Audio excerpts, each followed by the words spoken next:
dito natin for some of you. Kasi baka iba sa inyo, lilipat na ng lugar, iba na sa inyo, lilipat na ng school, or what. Pero tandaan ninyo, you're always be a part of my life. And sana kahit paano may nakapag ako sa buhay ninyo. No? Kaya mga sabi sa iwan ko, kaya pumunta dito sa unahan. Thank you guys for being active members, active participants in our training. Siyempre na-enjoy ko rin naman magturo sa inyo. Kasi all participants really, participate in seminars like this. And I want to let everyone know na I really appreciate you.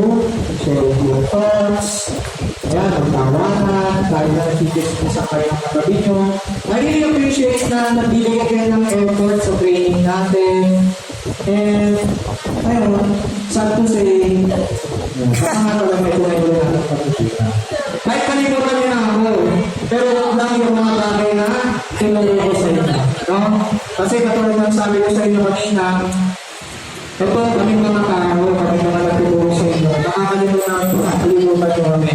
Pero yung mga aral na natutunan ninyo sa training na ito, walang buwan nyo na ito, anong buhay. No? So, without further ado, Ma'am Ginger, do you have any message to our participants on our Youth Volunteer Formation course? Balakpakan naman natin si Ma'am Ginger. Okay. Maraming salamat sa lahat ng mga bata na dumalo sa ating YPFC. Okay. At salamat din sa mga magulang doon na sinuportahan kayo. Pero, ito nga, may announcement ako nga. Sa susunod, mag-relay tayo. Ayaw mo lang makulit na bata nga. Nagmamasid lang ako sa iyo sa likod. Tinitingnan ko kung sino karapat-dapat na maging number talaga ng Red Cross. Dapat may discipline sa sarili. Pag pinagsabihan, nakikinig. Okay, isa pa, kailas na bakser. Okay. Asintonos tayo bukas at saka sa Tuesday. Maraming salamat sa lahat and congratulations sa lahat. Yay!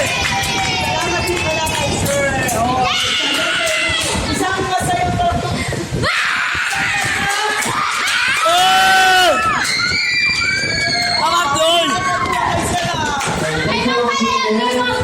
Ganun pala, bakit? Asimulos ng Monday and Tuesday, pagkakawag kayo na sa ating linggo, at dalawang araw kayo makakasaya. So, ayan.